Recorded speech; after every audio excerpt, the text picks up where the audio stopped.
유대인입니다. 따라서 할까요? 유대인. 유대인. 예, 오늘 제목인데요. 이 유대인이 처음에는 비극적인 유대인인데, 두 번째 유대인을 할 때는 감동. 유대인. 비록 우리의 몸에 할례를 행하지 않지만 영적인 할례를 우리는 세례를 통해서 우리 마음에 합니다. 그리고 육신적인 유대인만 유대인이 아니고 영적 차원의 유대인이 바로 예수 그리스도를 믿는 저희들입니다. 오늘 유대인, 여기에서 유대인, 이런 깨달음과 복을 여러분들이 확인하고 이 자리를 떠나갈 수 있었으면 좋겠습니다.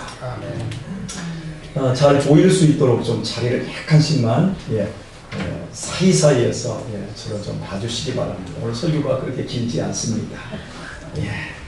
오늘 목사님께서 자신은 예수님의 죽으심과 부활을 예배 시간을 통해 체험한다고 하셨습니다. 설교할 때는 모든 성도들이 다 죽어 있는데 아무리 깨우려고 하는데도 눈을 안 뜨는데 설교가 끝나면 모두 살아있다 합니다. 그래서 목사님은 부활을 부인할 수 없다고 하십니다. 그러나 저는 같은 목사지만 반대로 느끼기 원합니다. 여러분이 설교 들을 때는 부활한 것처럼 드시고 설교 이후 죄에 대해서는 죽은 자로 살 수 있기를 바랍니다. 에베소에서 바울 사도에 전한 복음으로 풍족한 생활의 위협을 느낀 사람들이 큰 소리를 일으켰습니다. 그러나 중요한 것은 몰려든 군중은 자기 발로 나와서 자기 입으로 떠들어대면서도 자신들이 왜 그곳에 있는지, 자신들이 왜 소리소리 지르고 있는지 도무지 그 까닭을 알지 못하여 결국 혼란에 빠지고 말았습니다. 이런 상황이라면 무지한 군중이 어떤 포악한 일을 벌일지 예측할 수가 없습니다. 그런데 이런 상황에서 33절에 보면 변명을 하려는 자들이 등장하는데 그들은 유대인들이었습니다. 유대인들은 자기 동료이자 유대인의 대표격인 알렉산더를 밀어서 권하며 성난 군중들에게 말을 하라고 부추겼고, 이 알렉산더가 발명, 즉 변명을 하려 하자 군중들은 그가 유대인임을 알고 더욱 사납게 아데미만을 2시간 동안이나 연호했습니다. 이 상황에서 우리는 생각할 것이 있습니다. 현재 이 혼란은 유대인들 때문에 일어난 일이 아니라는 사실입니다.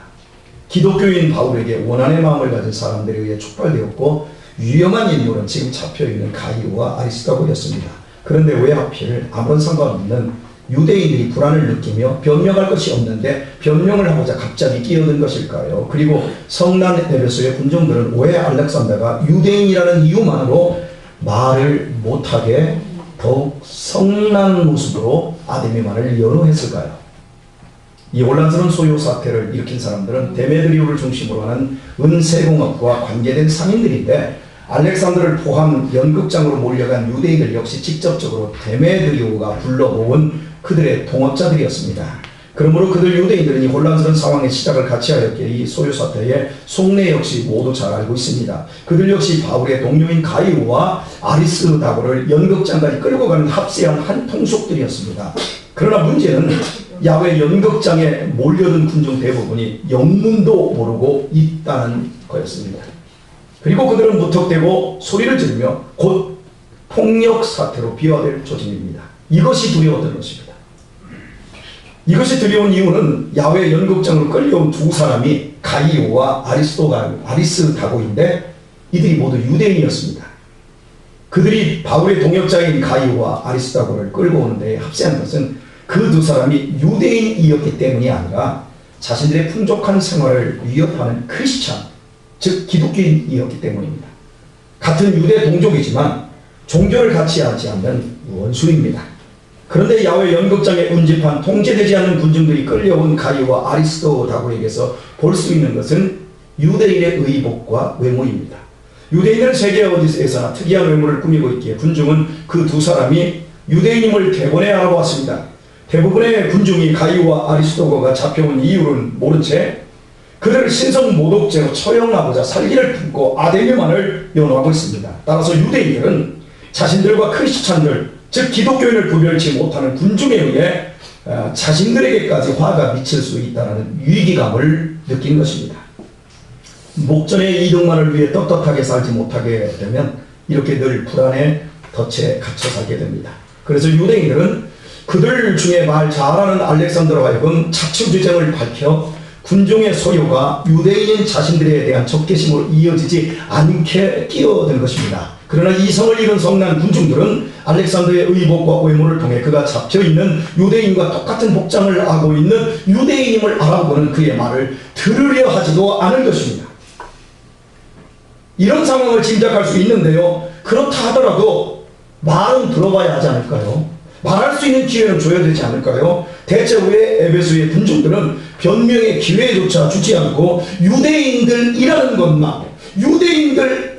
것 때문에 유대인들에게 이렇게까지 적개심을 품고 있는 것일까요? 여러분은 영국이 낳은 대문호 셰익스피어의 희극 베니스 상인을 아실 겁니다.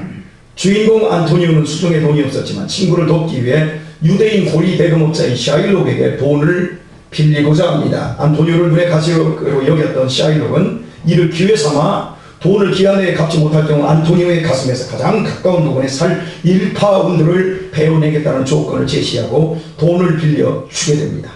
가슴에 붙어있는 가장 가까운 살을 1파운드, 예를 들어서 3근 정도를 끊어내면 죽는 겁니다.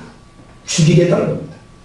약속한 환급기를 넘기게 되자 샤일록은 살을 내놓으라고 합니다. 3배로 갚겠다고 하는데도 필요 없다고 주변의 만류에도 불구하고 계약서대로 이행하고자 이제 재판을 받게 되는데 판사가 명판결을 내립니다. 계약서에 지시되어 있는 대로 1파운드의 살을 정확하게 지금 내어내라. 그러나 계약서에 없는 피는 한 방울도 흘려서는 안 된다. 재판관의 말을 이행할 수 없는 샤일록은 재판에 패소하게 되고 죄 없는 베니스 시민을 곤경에 빠뜨리고 죽이려고 했다라고 하는 살인죄를 통해서 재산을 몰수당하게 된다는 멋진 이야기입니다. 셰익스피어뿐만 아니라 보카치오를 비롯 많은 작가들이 유대인들을 악랄한 인간으로 그리고 있습니다.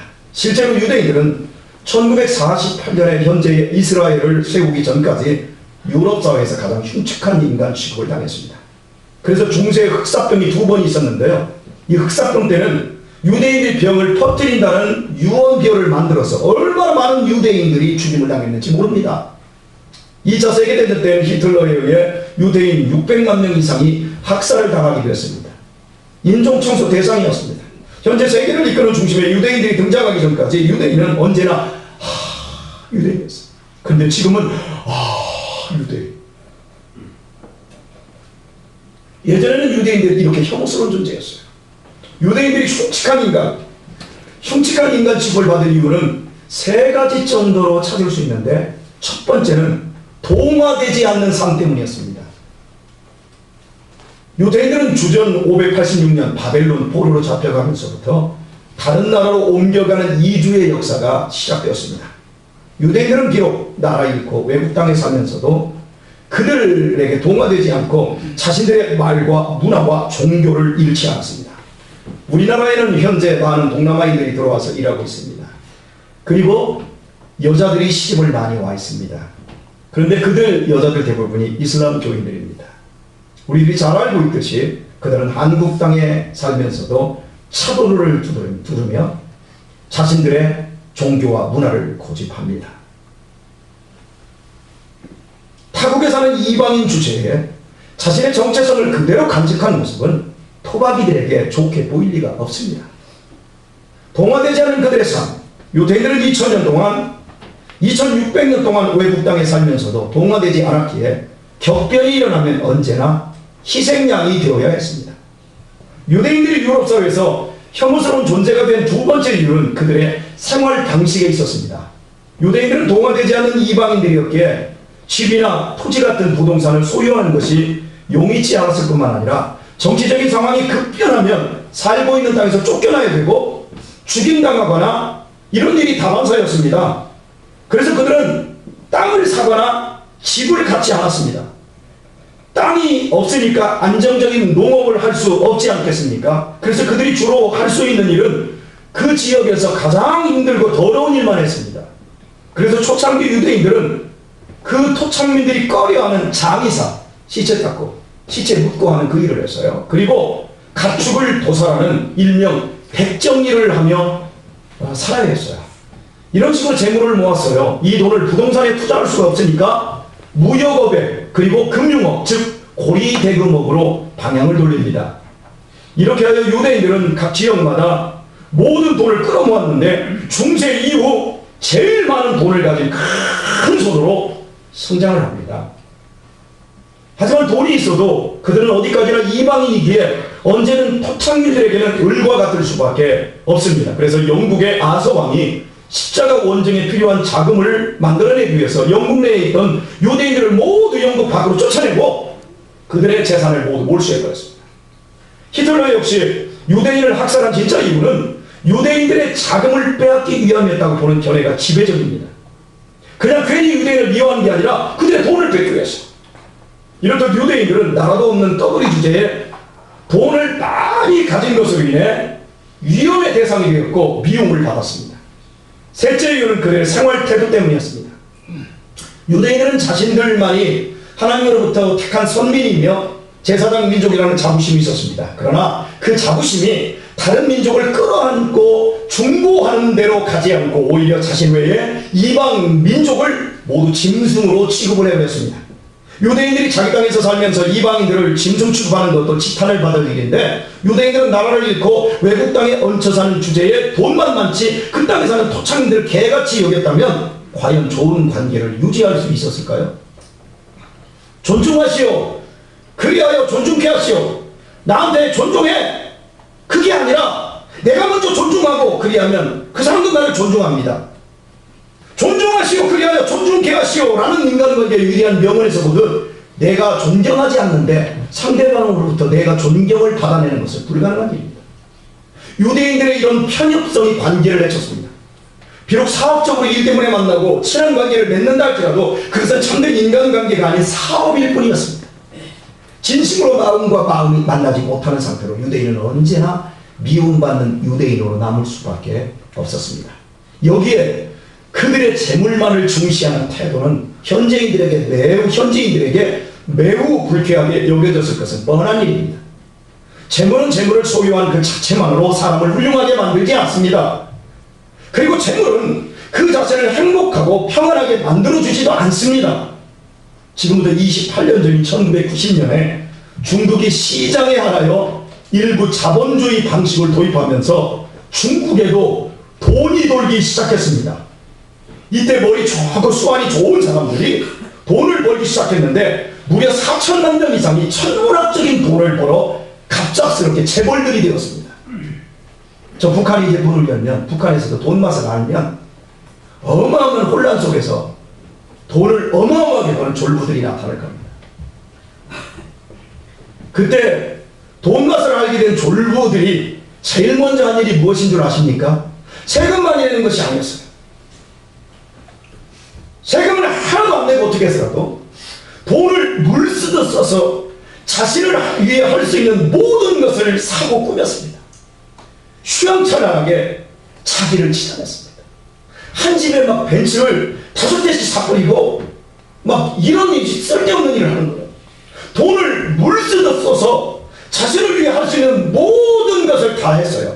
그와 동시에 한 것이 높게 담을 쌓고 철조망 치고 경비병 고용하고 방범 카메라를 다는 일이었습니다. 똑같이 나눠 갖는 공산주의 사회 때는 전혀 불안하지 않았는데 남보다 많이 갖게 되니까 불안해진 거예요. 불안한 마음에는 행복한 삶이 깃들 수 없습니다. 마찬가지로 행복하지 않은데 평안할 수도 없는 일이지요. 갑작스럽게 부자가 되어 담쌓고 철조망 치는 것이 주변 사람들에게 좋게 여겨질 리 없지요. 안 입고 온 것입니다. 못 본 사람들. 이렇듯 재물 그 자체는 사람들 사이에 위화감을 조성하기에 재물은 반드시 그것을 부릴 수 있는 능력이 있는 사람이 가져야만이 행복할 수 있고 주변의 사람들과도 행복한 삶을 살아낼 수 있습니다. 즉 진정으로 평안하고 행복할 수 있는 삶은 재테크하고 재테크해서 많이 가지고 집을 세채대채 563채까지 가지고 있는 것으로 행복한 것이 아니라 그건 위험해지는 거예요. 삶은 재물을 소유한 크기에 있는 것이 아니라 재물을 부릴 줄 아는 지혜에 있습니다. 고려가 왜 망했는지 아세요, 여러분? 고려의 귀족층들이 중들과 함께 모든 토지를 다 몰수해서 바늘 하나 꽂을 그 땅이 없는 사람들이 지천에 널려 있었기 때문에 혁명이라서 망해버린 거예요.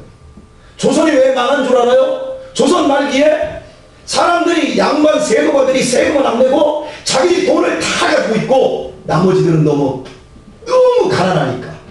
그러니까 조선 말에 다 이주해 가기 시작했죠. 저 청나라 쪽 지금 간도 북간도 쪽으로. 우리나라가 여러분 부익부 빈익빈으로 지금 이렇게 가고 있는 거예요. 진정으로 평안하고 행복할 수 있는 삶은 재물을 소유한 크기에 있는 것이 아니라 재물을 부릴 줄 아는 사람들이 많아야 되는 거예요. 제가 6주 전에 여러분에게 말씀드리듯이 여러분이 풍족하게 살려거든 나를 위해서는 조금 쓰고 남을 위해서 많이 쓰라고 말씀드렸어요. 열심히 일하시되 나누고 베풀고 섬기기 위해서 하라 했어요. 그리고 궁극적으로 나를 그것이 나를 궁극적으로 지킬 수 있는 길이라고 했습니다. 나 자신을 위해서는 적게 가지고 이웃을 위해서는 많이 주는 삶이 오히려 풍족하고 안전한 삶이지만 그러나 악착같이 벌어서 나만 많이 갖고 이웃에게는 적게 주면 결코 나 역시 위태하게 된다고 말씀드린 거 생각나시죠? 여러분에게 이론으로 가르친 게 아니에요. 제가 왜 그 말씀을 드리냐면 돈을 벌고 쓰는 데는 사회 정의와 공익과 공정성이 고려되어야 한다는 경제적인 진리가 있기 때문입니다. 잠언 11장 24절에서 25절 말씀은 우리에게 이렇게 약속하고 있습니다. 잘 들어보십시오. 흩어 구제하여도 더욱 부하게 되는 일이나니. 아니 모아놔야 되는데 왜 흩어 구제하는데 더욱 부하게 된다요? 다시요. 흩어 구제하여도 더욱 부하게 되는 일이 있나니 과도히 아껴도 가난하게 될 뿐입니다. 구제를 좋아하는 자는 풍족하여질 것이요 남을 윤택하게 하는 자는 자기도 윤택하여 지리라. 이것이 경제적인 성경의 진리예요. 11조를 내리고 구제헌금을 하고 선교헌금을 하는 이유가 바로 이거예요. 그러나 성경을 믿는 유대인들은 다른 말씀은 다 지켰어요. 자기들이 선민이고 대제사장 민족이라고 생각하며 모든 말씀은 다 지켰어요. 그런데 이 말씀만은 안 지켰어요. 오직 악착같이 벌어서 자기와 자기의 후손들만을 위해 악착같이 모아서 악착같이 썼어. 유럽의 돈을 다 휩쓸어 담아두고는 전혀 이웃들과 나누지 않는 수종도들이었어요. 결국 그것이 유대인들의 패착으로 많은 돈을 가지고도 수없이 핍박만 받다가 2차 세계대전 때는 600만 명의 대학살로 이어진 거예요. 바로 이때 유대인들은 재물에 대한 성경적인 경제 진리를 2600년 만에 뼈아프게 깨우쳤어요. 저는 여러분들이 뼈아프게 경제, 돈 쓰는 것, 돈 모으는 것 이런 부분에서 이렇게 멍청하게 유대인들처럼 깨지지 않길 바라요. 일찌감치 깨지시길 바랍니다. 그들은 엄청난 대가를 치고야 이 말씀을 그때부터 실천합니다. 그래서 2차 세계대전 이후 유대인들의 삶의 방식이 완전히 달라졌어요. 근면성실하고 악착같이 버는 것은 예전과 똑같았지만 그 번 돈을 철저하게 나누기 시작했습니다. 어느 정도 나누기 시작했냐면 자 여러분들 들어보십시오. 세계에서 가장 큰 부자인 사람이 지금 아마존닷컴의 베리 누군가인데 그 다음 사람으로 세계에서 두 번째 부자가 빌 게이츠입니다. 이 사람이 유태인입니다.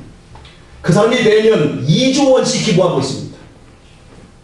2조 원이 얼마인 줄 알아요? 우리나라 은행에다 돈 딱 넣으면 한 달에 40억씩 불어나요.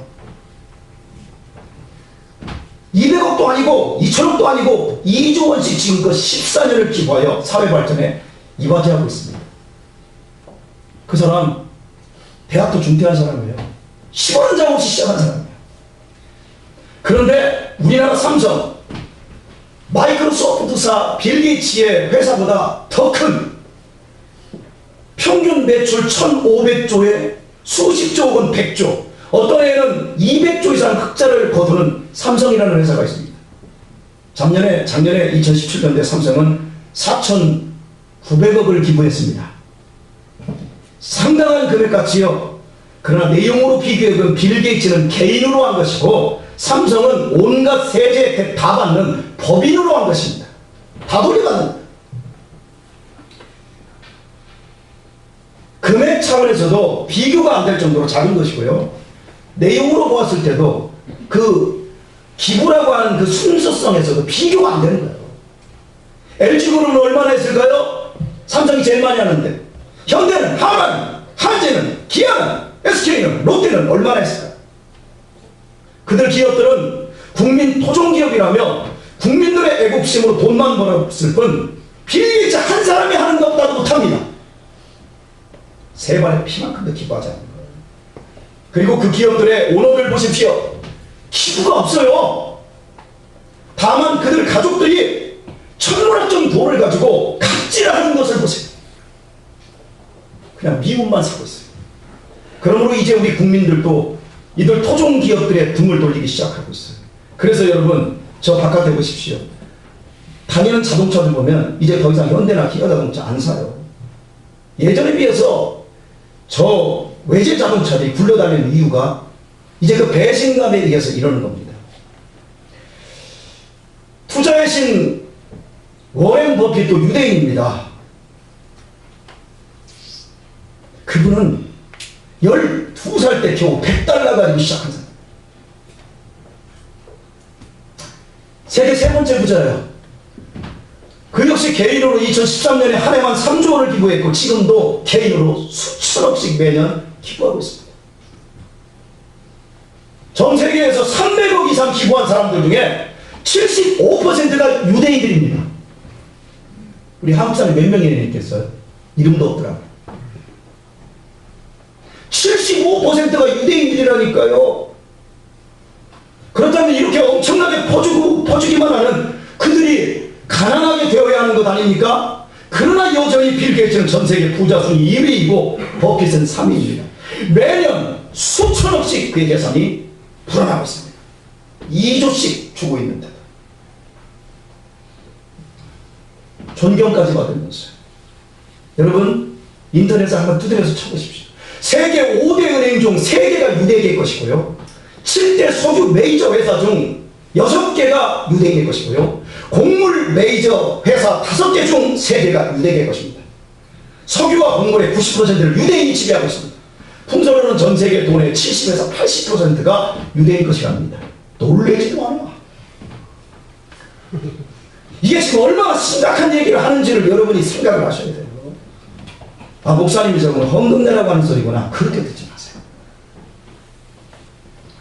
유대인들은 2000년에 2600년의 세월 동안 악착같이 모으기만 하며 수천 명이 학살당하고서야 성경이 제시된 흩어 구제하여도 구하게 된다라고 하는 성경이 제시된 하나님의 경제 진리를 깨우쳤고 그것을 지금 철저히 지키고 있는 것입니다.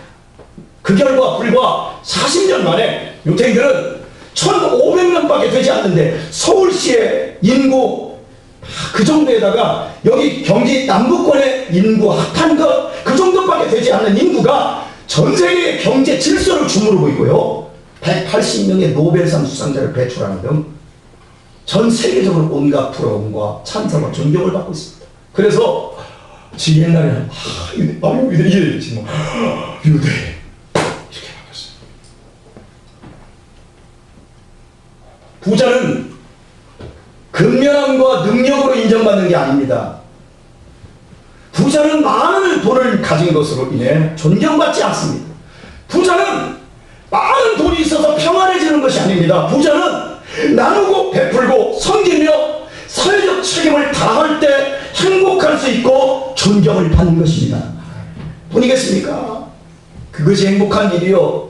자신을 지키고 후손을 지키는 유일한 방법입니다. 그래서 빌 게이츠 같은 사람은 그렇게 지금 많은 재산을 나 죽을 때 이 돈 자식에게 하나도 안 물려주고 다 주고 가겠다. 사회에. 그리고 그 자식들도 정말 훌륭하게 되는 거지요. 근데 우리는 그렇지 않잖아요. 이 같은 만고불변하는 경제의 진리를 2000년 전 오늘 폭동이 일어난 에베소에 사는 유대인들이 알리 만무합니다. 그들도 악착같이 에베소에서 이방인으로 벌었을 것입니다. 비록 아데미를 섬기는 데메드리오와 그의 동료들을 짐승처럼 여겼음에도 태연히 동업하며 돈벌이에만 혈안이었을 것입니다. 더 많은 이윤과 풍족한 생활을 위해 동족인 가이오와 아리스토아고를 끌고 오는 데까지 함께 했습니다. 그러나 앞뒤를 가리지 못하는 분쟁이 곧 폭발할 기세를 보이자 그들은 자신들에게 화가 미칠 위험을 감지했습니다. 이것이 목전의 이득만을 위해 사는 사람들의 불안한 현주소리입니다. 그래서 변명하고자 했지만 받아주지도 않습니다. 왜냐하면 그들의 동업자들이 먼저 유태인들의 돈만을 탐하는 못된 마음을 누구보다 잘 알고 있었기 때문입니다. 3주 전 저에게 이런 문자 메시지가 실력 있는 모 선교회로부터 날아왔습니다. 생업 대박, 전도 대박생이나 돈을 잘 벌면서 전도도 잘하는 원리이다. 그리고 그 밑에는 날짜와 장소와 시간과 참가 회비와 강사 소개가 이어지다가 끝을 이렇게 맺었습니다. 11조 100만원 하면서 1년에 전도 10명 이상 열매 맺는 노하우를 알려드립니다. 목사님, 교인들을 보내주십시오. 결코 후회하지 않을 것입니다. 저는 이 문자 메시지를 받고 속이 너무 상했습니다. 전도는 우리의 사명입니다. 전도만이 영혼을 구원할 수 있는 유일한 방법임을 저는 잘 알고 있습니다.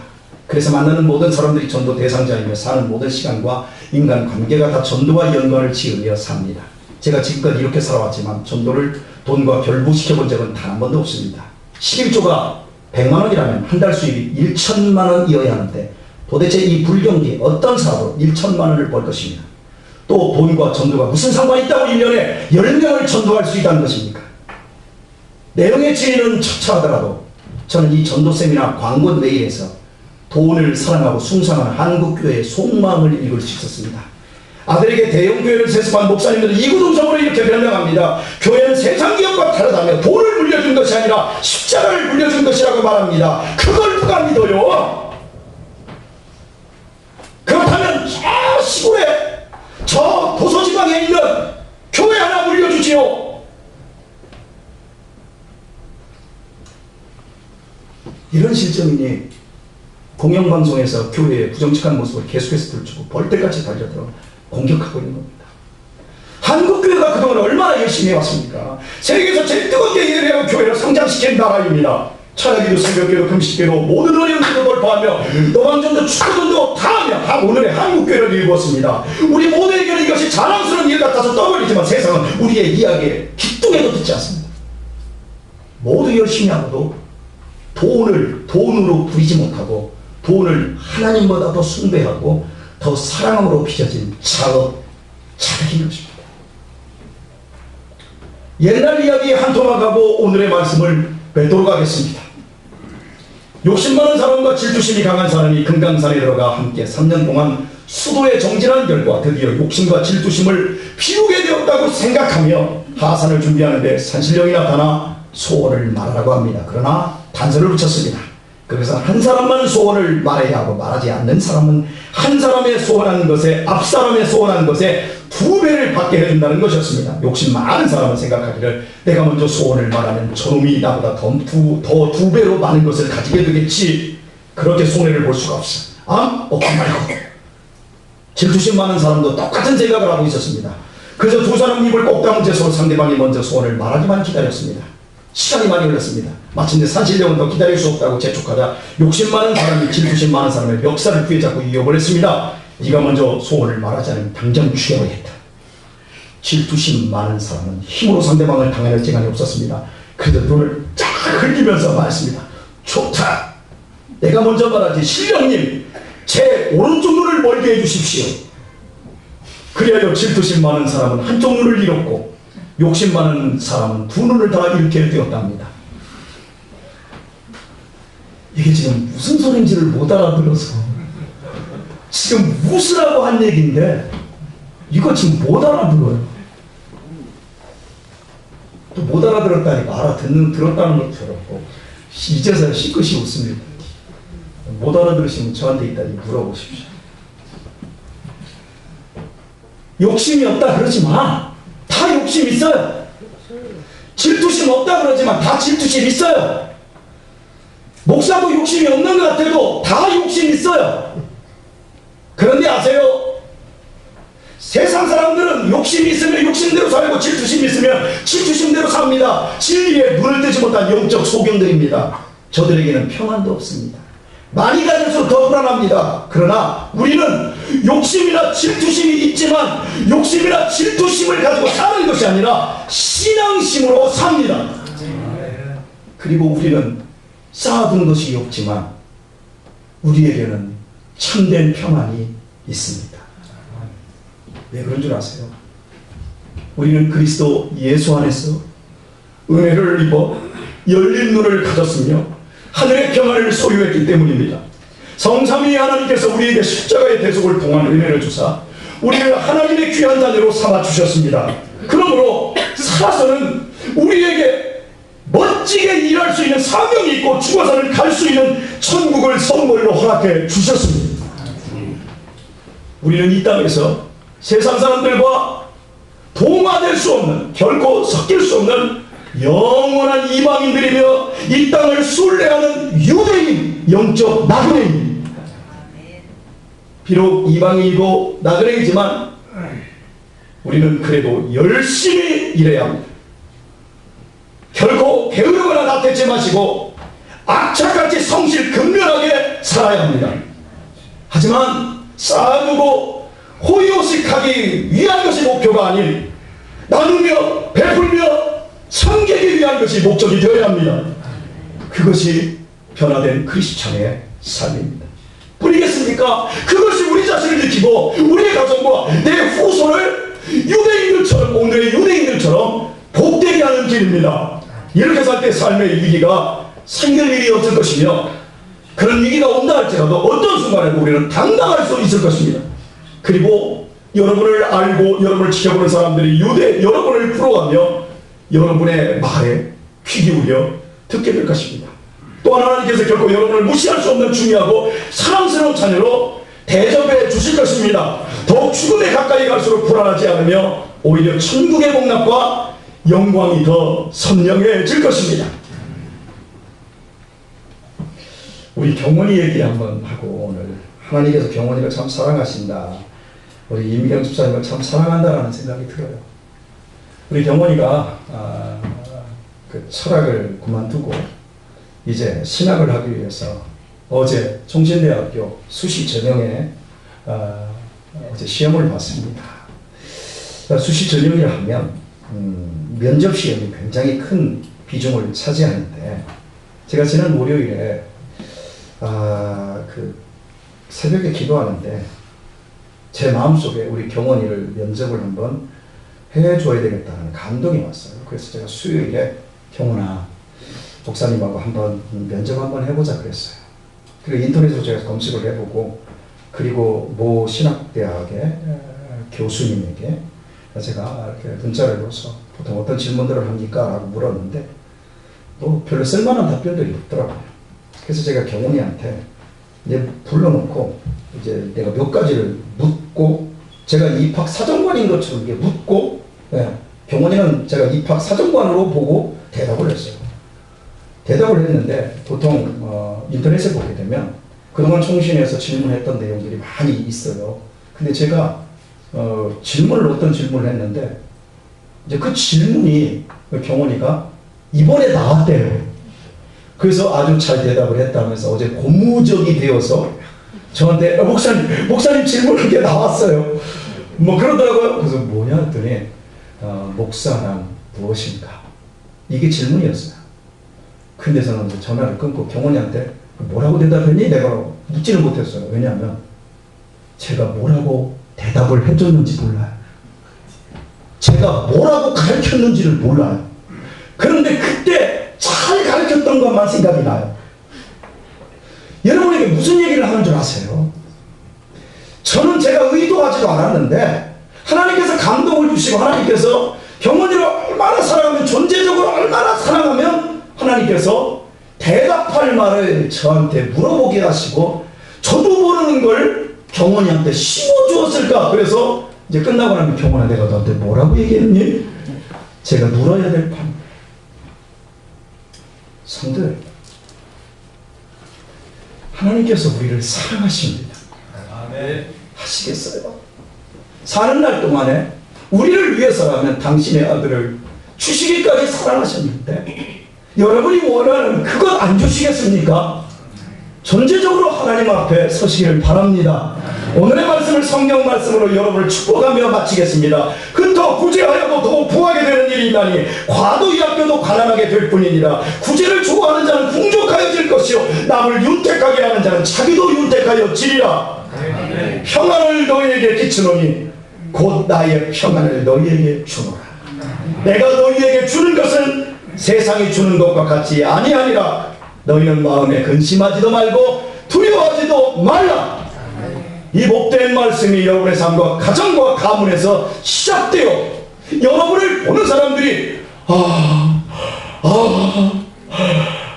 부럽다, 이런 사람과 후손들이 다 되기를 주의 이름으로 축원합니다.